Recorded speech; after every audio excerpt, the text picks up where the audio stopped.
Les dernières sorties médiatiques du chef de l'État, celles devant les confrères de Jeune Afrique et aussi devant ceux de la RTNC et aussi de Top Congo, continuent beaucoup plus à faire jaser. Nous allons parler sur ce plateau avec un activiste des droits de l'homme, Victor Tesongo. Bienvenue, monsieur Victor.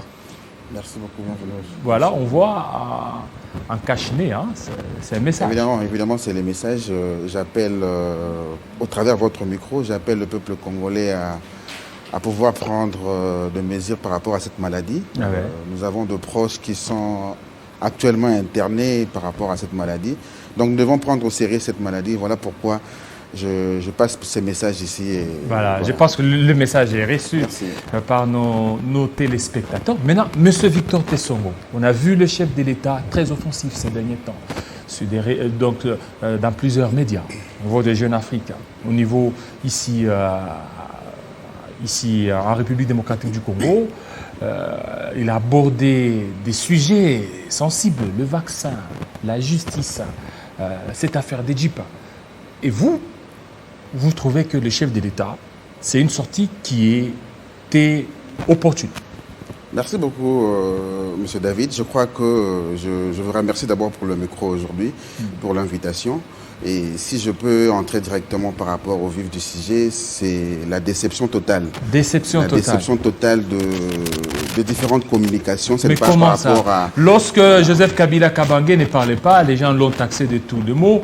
Mais aujourd'hui, vous avez un président qui communique lorsqu'il est faux, mais vous parlez d'une déception. Je dis c'est une déception. C'est une déception. Le président Kabila, lui, avait adopté les silences. Oui, en un moment, c'était aussi une bonne chose.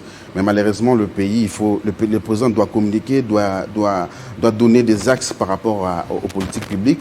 Mais malheureusement, avec le président Tshisekedi, nous avons loué le président qui parle et ainsi de suite, mais c'est avec quelle communication? Une communication biaisée, une communication qui ne reflète pas la réalité. Le président qui communique à temps et à contre-temps, il s'est contredit lui-même. De communications qui ne tiennent pas debout. Je prends par rapport à la maladie Covid-19 ici. Il y a le vaccin qui est entré au pays. Le président qui communique disant qu'il doute de ces vaccins-là. Ça frustre un peu. Moi, j'ai des amis qui se sont fait vacciner. Même moi-même, je voulais aller me faire vacciner. Mais lorsque j'entends le garant de la nation, le représentant de l'État. Parce qu'il faut aujourd'hui, nous avons un peu perdu la sacralité de l'État. Mais vous ne voyez pas que c'est parce que le chef de l'État, il le dit avec un cœur. J'arrive. Je parle de la sacralité de l'État.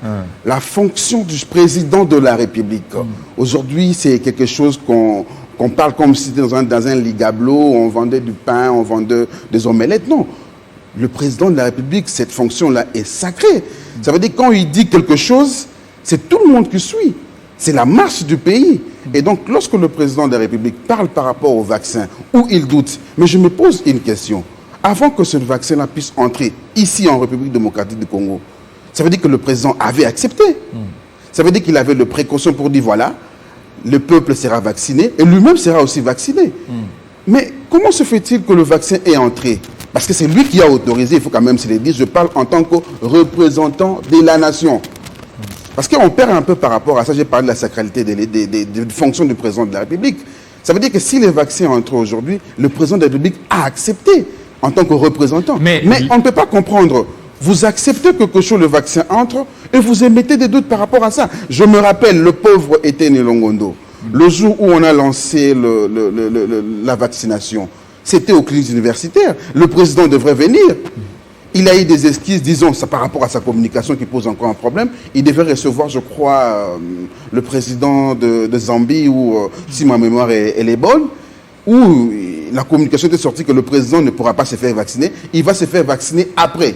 On comprend bien, c'était un refus de pouvoir se vacciner. Oui, mais et donc maintenant, ces millions... Le vaccin, c'est pas obligatoire. Non, je sais que c'est pas obligatoire. Non. Et le président, il peut émettre aussi un avis. S'il vous plaît. Il peut en tant qu'individu. David, pas en tant qu'institution. David, s'il vous plaît, vous êtes parent. Vous avez des enfants à la maison. Voilà. Il y a quelqu'un qui vous apporte du pain. Il vous donne. Il dit, allez avec à la maison. Vous venez avec à la maison. Vous donnez aux enfants à manger, vous refusez à manger. Et après, vous dites, non, je ne mange pas ça parce que je ne sais pas si le pain est empoisonné, ainsi de suite. Mais vous exposez les enfants.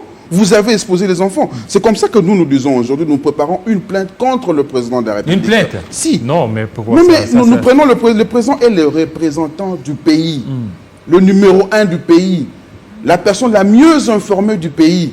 Ça veut dire que quand le vaccin arrive, il a pris toutes les précautions possibles pour devoir faire vacciner. Maintenant, c'est les personnes qui ont été vaccinées.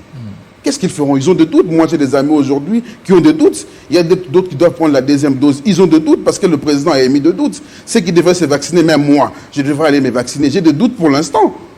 Voilà. Donc, le président a exposé le pays. Mais j'ai suivi même Mouyembe qui parle plus de 5000 personnes sur toute l'étendue du territoire national. C'est encore insignifiant. Non, mais il y a la maladie qui est là.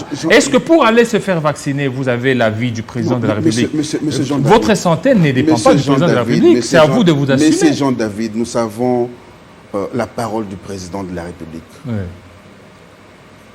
Nous savons la parole du président. Quand il parle, quand il communique, ça touche les 80 millions de Congolais. Il y a des gens qui lui ont voté. Il y a des gens qui lui ont voté, qui peuvent aussi suivre le mot d'ordre qu'il a donné en disant qu'ils doutent comme le président doute. Moi, je ne pars pas me faire vacciner. Moi, je suis la première personne. J'ai dit, comme le président ne s'est pas encore fait vacciner, moi, je doute pour aller prendre mon vaccin. Donc, c'est une contre-campagne. Nous attendons.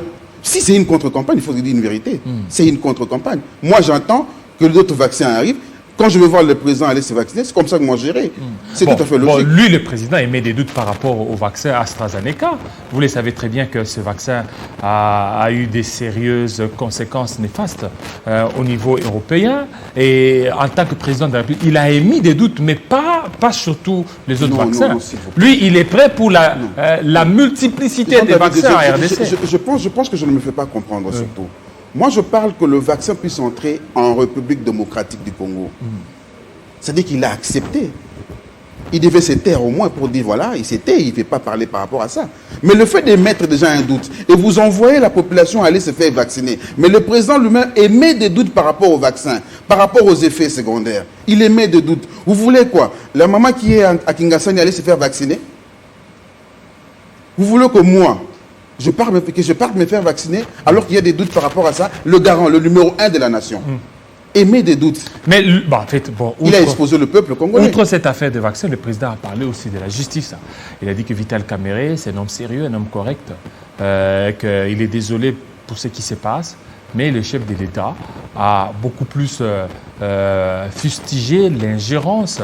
Donc lui-même, il s'est dit qu'il ne peut pas s'immiscer dans les affaires de la justice, alors que plusieurs personnes demandaient à ce qu'il puisse s'impliquer dans les dossiers Kamerhe. Vous ne voyez pas que le chef de l'État, ce qu'il a fait, c'est question de pouvoir mettre la responsabilité sur chacun ou chacune des responsables des l'UNC et d'autres. Je reviens à mes propos. La sacralité de fonction du président de la République, le commandant suprême, le magistrat suprême. Nous avons bafoué ça. Ce régime a bafoué ça. Lorsque le président de la République communique, je prends le cas de Kamerhe, où il parle de la sincérité, il parle de tout.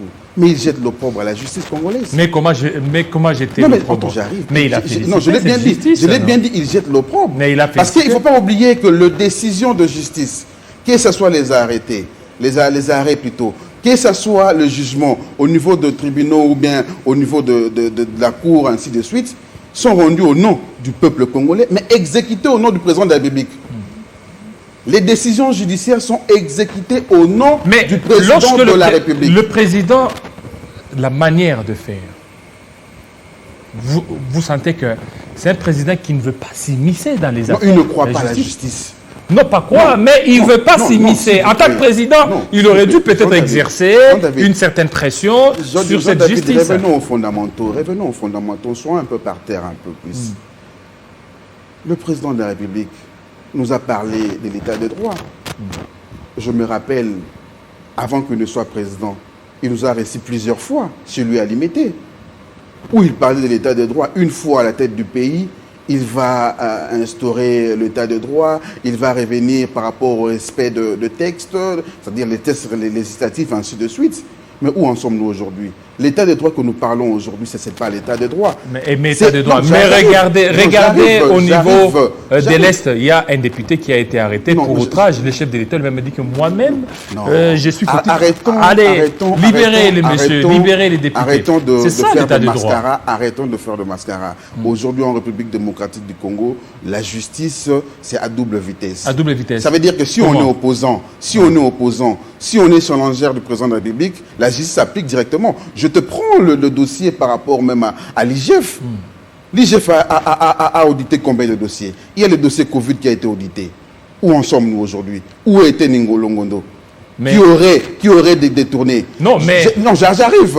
Il a été coopératif avec la justice. Hein? Il a été coopératif. Non, il a coopéré. Non, s'il vous plaît. Il aurait remis l'argent Non, s'il vous plaît. S'il vous plaît. Il a remis l'argent. Non, parlons, retournons sur la justice. Mais pourquoi les autres Non, je vous parle de dossier. Je prends le dossier Matata Pogno. Oui. Aujourd'hui, 4 réquisitoires. Dans un espace de 2 mois.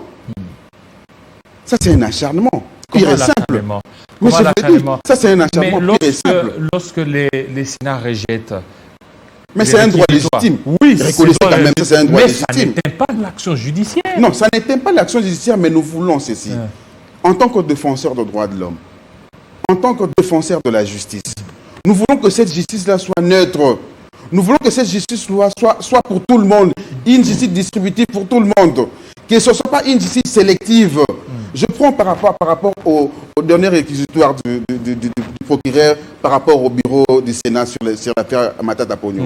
On remonte à un dossier de plus de 10 ans. Sur la réalisation. J'accepte. Mais je vous dis que le procureur ne s'est pas mieux outillé par rapport à ces dossiers-là. Il ne s'est pas outillé par rapport à ces dossiers-là. Il devrait se rendre. Il devrait aller à la direction générale des dettes publiques, aller mieux se renseigner. Oui, mais il a envoyé des inspecteurs. S'il vous plaît, non. Lorsque vous lisez les réquisitoires, je lis les réquisitoires. Voilà. Je me dis que ce n'est pas à la hauteur du procureur près la Cour constitutionnelle. Un haut magistrat, ce n'est pas à la hauteur. Donc il s'est trompé. Si, c'est de honte. Et voilà pourquoi la DGDP demande à ce qu'il y ait rectification. Mais évidemment. Mais retournons même par rapport à l'historique même de la dette publique. Okay. Il y avait achèvement de la dette publique à l'époque de Matata. Et la Banque mondiale et d'autres institutions financières nous ont imposé de pouvoir finir avec la dette afin qu'on puisse effacer notre dette publique. C'est ce qui a été fait. Tout a été outillé. Il n'y a pas de liste fictive. Non, il n'y en a pas. Il n'y en a pas.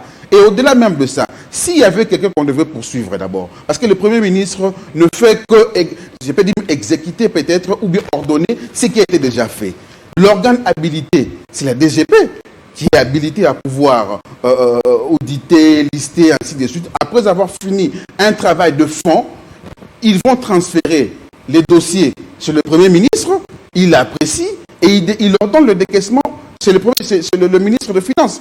Mais pourquoi on suit Matata alors que le directeur général de la DGP est là? Il faut d'abord commencer par là, non? Parce que c'est lui qui a apporté des listes. C'est lui qui a apporté des listes à Matata et Matata a ordonné le paiement.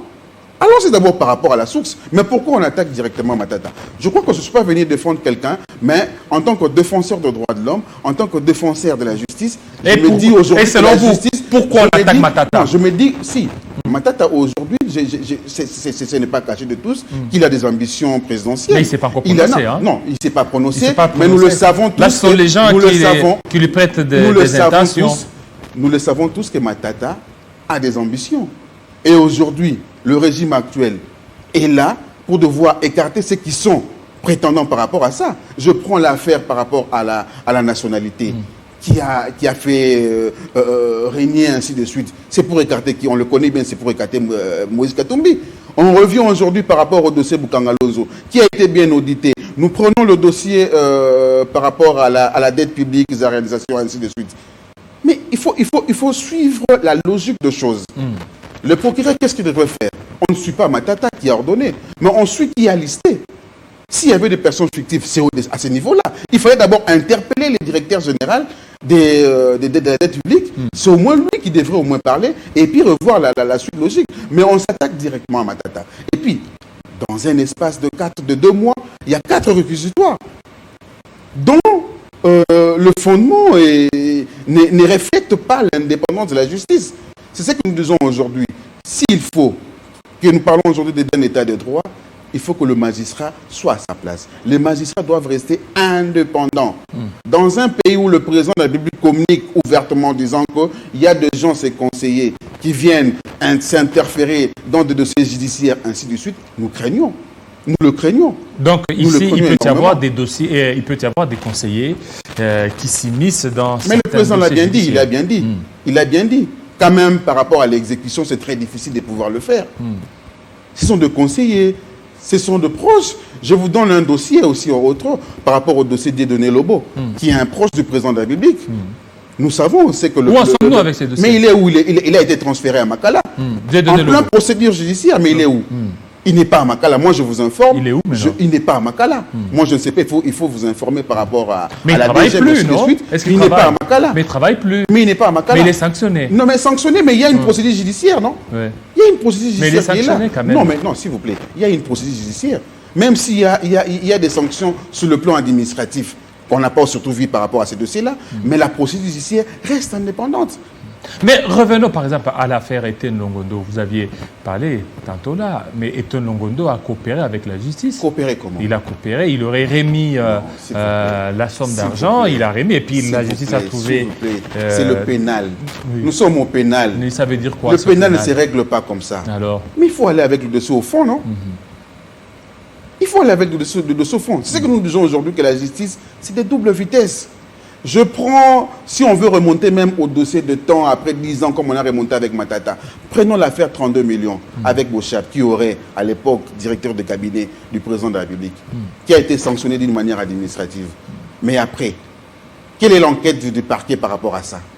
Le 3 millions, lorsqu'il fit, à l'époque, au niveau de l'Assemblée nationale, qui aurait aussi détourné par rapport à ça. Quelle est la suite par rapport à ça? Je prends le dossier d'Edouard Lobo que je viens de vous citer récemment ici. Arrêté, transféré à Makala. Il est où aujourd'hui? Moi, je fais Makala tous les 2 semaines. Je pars vérifier, je fais le monitoring. Il n'est pas à la prison de Makala. Et on vous a même arrêté. Évidemment, on a fait ça, c'était à l'époque du président Kabila. On a été arrêté pour la tenance au pouvoir et aujourd'hui, nous sommes par rapport à ça aussi. Voilà, donc c'est une procédure par rapport à voilà. Mais là, cette justice-là que vous êtes en train de décrire, mais le chef de l'État, lui, il ne veut pas beaucoup plus s'immiscer à certains dossiers. Aujourd'hui, Vital Kamerhe, il est proche du chef de l'État. Mais le chef de l'État a montré l'exemple. C'est qu'aujourd'hui, Vital Kamerhe, il est là, il est en prison. Si aujourd'hui, vous parlez d'une justice à double vitesse, mais Kamerhe ne devait pas se retrouver en prison. Non, mais Kamerhe se retrouve en prison. Mais monsieur David, nous avons tous suivi le procès de 100 jours. Jusqu'à nous inventer une infraction. Moi, je fais le droit. Détournement intellectuel. Ça, je ne sais pas. Non, les profs Kalouba, jeu de respect, il m'a enseigné. Et mais de quoi le président de la Cour constitutionnelle? J'étais perdu, si. Je suis perdu jusqu'à aujourd'hui. Je ne fais que fouetter l'auteur intellectuel, ainsi de suite, infraction intellectuelle. Je me réserve par rapport à ça, mais je me dis, nous sommes descendus un peu plus bas. Prenons le dossier 100 jours, c'est 400 millions. On a jugé que 57 millions, mais le reste de l'argent. Le saut de mouton, nous voyons. Allez-y, prenez le saut de mouton à partir de comment on appelle ça, Massina. Je prends de bonhommes, Bitabé, Pascal. Regardez l'état de saut de mouton. Est-ce que ça reflète l'argent décaissé? Regardez l'état. Moi, je parle de l'état de la route. Regardez l'état. Où vous avez de relief, vous descendez, comme si et tous ceux qui ont été condamnés, là, ils ont été libérés. Hein? Non, mais ce que je dis aujourd'hui, c'est que la justice de notre pays n'est pas indépendante. Elle n'est pas indépendante. Elle n'est pas indépendante. Cette justice-là, elle est sélective. Mais dès lors que est pour devoir écarter. Écoutez, dès lors qu'il y a des mandats de comparution, il y a des plaintes, ça et là, c'est que ce sont les mêmes personnalités qui suivent les activistes des droits de l'homme, qui suivent les journalistes pour passer dans des médias afin de décrire comment vous voulez que cette justice soit indépendante aussi longtemps que les mêmes victimes ou les mêmes bourreaux courent derrière les mêmes personnes afin de les défendre. Non, mais c'est ça que nous condamnons aujourd'hui. S'il faut aujourd'hui parler il suffit tout simplement qu'on voit sur les réseaux sociaux un mandat de comparution de Victor Tesson. Eh bien, c'est toute la presse qui va s'immobiliser. Ils vont commencer à crier. Non, la presse, ce n'est pas un problème. Moi, je parle de l'appareil judiciaire aujourd'hui qui ne rassure pas même la personne qui est incriminée. Ça ne rassure pas. Le président l'a reconnu lui-même. Il parle de l'état de droit, mais il parle des injonctions aussi par rapport à ses proches. Donc aujourd'hui, par rapport à la justice, moi je le dis tout haut, je ne le cache pas, il n'y a pas d'état de droit en République démocratique. Il y a quel état alors? Des humeurs. Des humeurs. Ce sont des humeurs. Sélectives. C'est-à-dire, on sait que Jean-David va faire ceci, et comme c'est un opposant, il faut devoir le écarter. Moi, je vous parle aujourd'hui. Quel est cet homme-là de pouvoir qui a été poursuivi? Comme il faut, on parle de Vital Kamerhe, on sait la suite par rapport à Vital Kamerhe. Etienne Ndongonde est où aujourd'hui? Dieudonné Lobo est où aujourd'hui? Ce sont des questions qu'il faut se poser. Si le président veut taper, qu'il tape d'abord dans sa propre famille politique. C'est là que nous allons comprendre que la justice aussi travaille comme il faut. Voilà. Voilà, merci. Merci beaucoup, M. Victor Tessongo, de votre passage sur nos antennes de Télé 50. Fidèles téléspectateurs, restez branchés sur Télé 50. À très bientôt.